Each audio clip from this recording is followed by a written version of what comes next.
In this video, I'll be speaking about my Daylily website and my Daylily blog. Welcome to the Art of Breeding with Brian Reeder.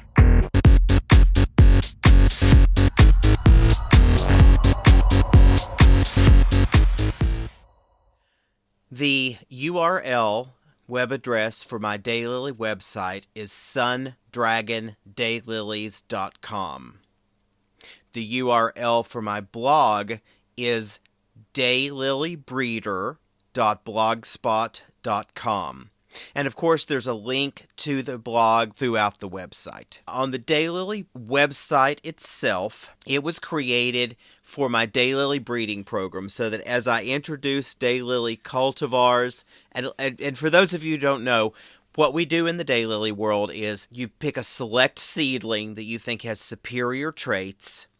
Then you register that with the American Hemerocallis Society. You register the name and the statistics, the height and branching and flower description and parentage and blah, blah, blah, with the American Hemerocallis Society. And then that is considered a registered cultivar.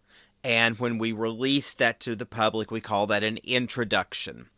So I offer my introductions for sale on the main website, which is sundragondaylilies.com. In addition, on that site, I have a page that lists categories so that all of my introductions are broken up by a number of categories. And that includes $25 to $35 cultivars. That's the low end. That's the least expensive plants I offer. I created that list specifically so you can go through it and find the less expensive daylilies more quickly. And you don't have to go through the whole list because at this point, I have about 140 introductions. I've been introducing since 2016, and I've got quite a few. Where I did my rust resistance breeding program, the screening that I did through the first 5 years of my program as I was establishing my base program. There were quite a few diploids that, as well as tetraploids that had high rust resistance, and I've introduced the best of those, and there are quite a number of them, because even though I'm not working with diploids anymore, I wanted to get that out to the daylily world. So I have a lot of introductions. Permaculture daylily. So I have a whole page that talks about permaculture, has links to my blog articles on permaculture and daylilies, and then lists the cultivars I have introduced that are best for permacultural uses. There's flower color. So if you're only looking for a specific flower, you can go to that page and you can find that color, and then it'll list all of the introductions I've made in that color. You'll notice lavender and purple is the largest section. Foliage type. So are they dormant? Are they semi-evergreen? Are they evergreen? I only have one evergreen at this moment. I have a lot of semi-evergreens that will survive and do very well in southern habitats, and then I have dormants that some of them also survive in the south, but they flourish in the north, and most of my semi-evergreens also do well in the cold north because I'm in zone 6. I'm in not really the south and not really the north. We're kind of in between. So I'm south of the north and I'm north of the south. We get really cold winter. In fact, as I'm recording this right now, we are in a polar vortex where the temperature outside is 1 degree and the wind chill is minus 17.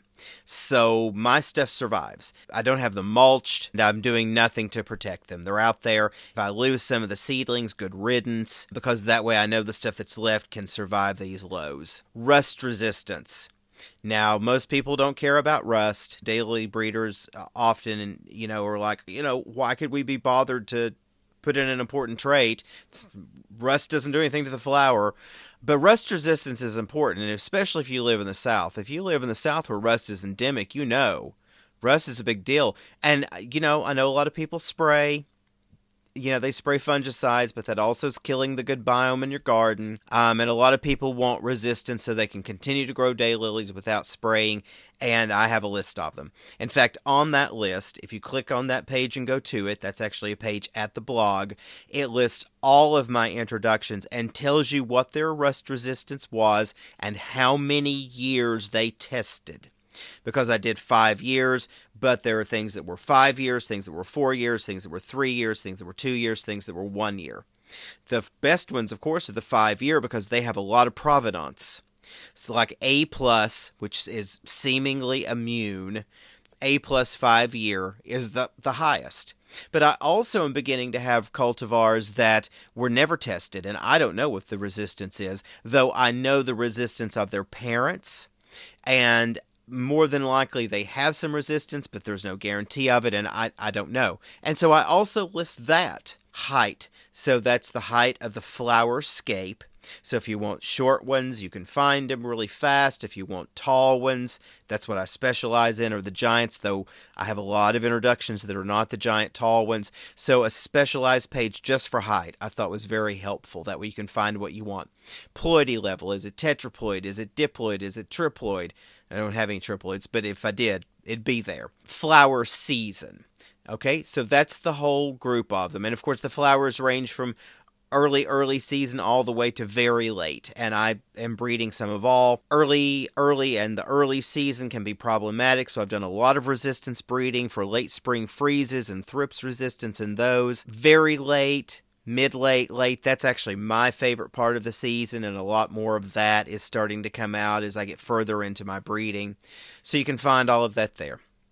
So we got flower season, ploidy level, height, rust resistance, foliage type, flower color, permaculture cultivars, and then the $25 to $35 cultivars. There is also a full page on permaculture. There is a page of my introductions by year, and basically it's just a picture of the introduction. You can click on the picture to go to its description page. Then I also have 2 price lists. I have the Daylilies for Sale page, which is the main price list that lists all the stats. If you click on the name of anything on that list, it will take you to the description page where there are photographs, and usually a lot of them. I want you to see the whole thing. I want you to see the plant. I want you to see the scape. I want you to see multiple pictures of the flower, because daylilies can look different from day to day and garden to garden. And then there is what I call the quick list, the for sale quick list. And that is the name of the cultivar, its availability, and its price. There's no description with it, and you can also click the name to go to the full description page. The quick list is easier to maneuver because it's shorter, where the main list has the descriptions and is longer. It takes longer to get through it, and it's harder to find things in. I also have a section of articles and links, and that links back to specific types of articles I've written and various links to the blog. And then I have a section called customer images that you really should look at, because people who get the plants from me often will send me pictures of how they look in their gardens.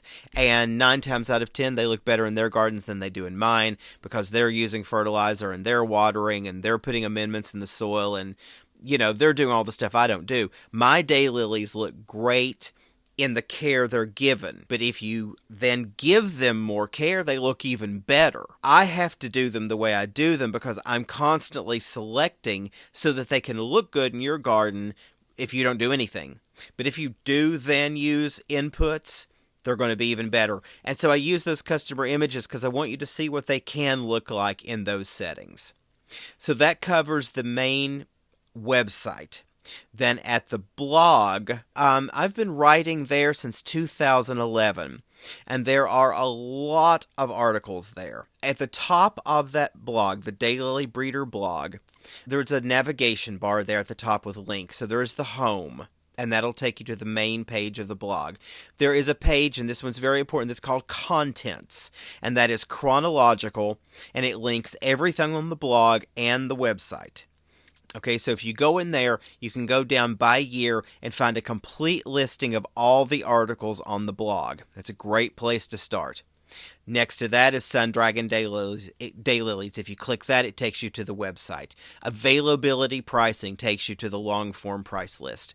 My breeding program. Now this is a main page that if you click on it, it will take you to a page that is the main page for my program. There is a link to my tetraploid program main page. That's really the main thing you want to go to. Click on my tetraploid program, and then that takes you into the tetraploid program main page, and it has multiple links including the tetraploid program overview, the 4 bases, the secondary layer, the tertiary layer, my tetraploid introductions from 2003, and my foundational tetraploid introductions from 2024. Those are the main pages, and if you go into that tetraploid program main page, and you click on any of those links, and that goes into the information pages that each give you a full overview, probably more information than you want to know about my tetraploid breeding program. Also at the blog, you will find links there at the top to rust resistance, thrips resistance.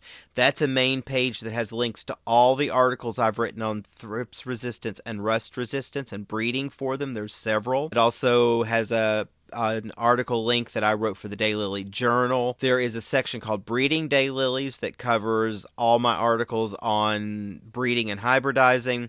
There is a link called Daylilies for Permaculture that has 3 or 4 links that are articles I've written on uses of daylilies for permaculture. There is a main link called History of Daylilies that have several articles that talk about the evolution of the Hemerocallis, the domestication of the Hemerocallis, modern daylily breeding. So it's a history of the daylilies. And then finally, there is a link called Growing Daylilies, where I have a series of articles that are basically kind of introductory articles for beginners that talk about how you grow daylilies in your garden, what they look like when you receive them, how you take care of them when you first plant them, what you can expect from them the first year, the second year, the third year. Because daylilies, the saying is, they sleep the first year, they creep the second year, they leap the third year. And what that means is it takes them a little while to get established and form a full clump and show you their full mature glory. That page has, I think there's 5 or 6 articles on it, and they're very useful for what do I use for fertilize? What are amendments? What kind of soil? How do I plant them? How deep do I plant them? How do I make the planting hole? Do I add anything to it? All that kind of stuff you'll find in those articles. So that covers the blog. I encourage you to go check out both the website and the blog. Also, I have a Facebook daylily page that is Sundragon Daylilies. Just go to Facebook and search Sundragon Daylilies. Please follow that.